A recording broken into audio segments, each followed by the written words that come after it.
আমরা এক দল আরেক দলের সাথে প্রতিদ্বন্দ্বিতা থাকতে পারে, কিন্তু কোনো প্রতিহিংসা নয়।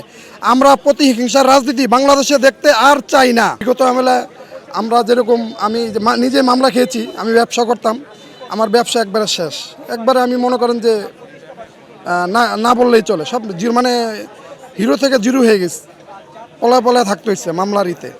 প্রায় 8 বছর চলছে, ঠিকমতো বাসা বাড়িতেও যেতে পারিনি। ঠিক আছে, বাসা বাড়িতে মনে করেন যে যাই হানা দিত, আমাকে না পাইলে আমার বাপ মারা যায় হেনস্থা করতো। ঠিক আছে, আমার ভাই বোন ওরাও সরে গেছে লাস্টে বাসা থেকে।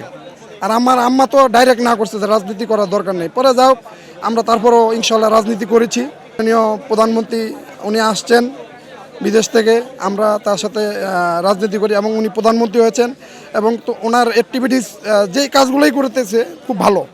সবচেয়ে মজার ইটা হলো যে একটা বিরোধী দল এত প্রতিহিংসার রাজনীতি চালিয়েছে, কিন্তু তাদের প্রতি কোনো করতে না করেছে। উনি নিজেই বলছে, কদিনে একটা ভাষণে দেখলাম যে আমার মা যদি জিজ্ঞাসা যে এত কিছু করছে, এত আমার তোমার উপরে এত নির্যাতন বা এত আমি যদি প্রতিশোধ নেই বা কি, না এটা নেওয়া যাবে না, এটা নেওয়াটা ঠিক হবে না। এজন্য আমি এই যে দেখেন আমার স্লোগানে লিখছি, একটি রাজনৈতিক দল আরেকটি রাজনৈতিক দলের সাথে প্রতিদ্বন্দ্বিতা থাকতে পারে, কিন্তু প্রতিহিংসা নয়। আমরা দল দুটাই, কিন্তু আমরা মিলেমিশে কাজ করতে চাই।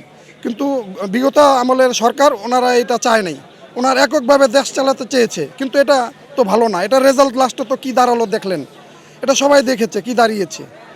এবং সে তো পালিয়েছে, তার নেতাকর্মীরা কিন্তু আজকে রাস্তাঘাটে নিষিদ্ধ হয়ে গেছে।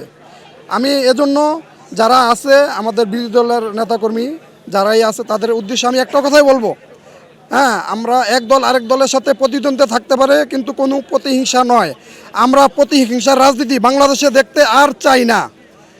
যেটা এটা আমাদের তারেক রহমানের কথা, এটা আমাদেরও কথা, আমরাও করব না। আপনারা করেছেন, আপনারা মাপ চান জনগণের কাছে যে আমরা আর প্রতিহিংসার রাজনীতি করব না।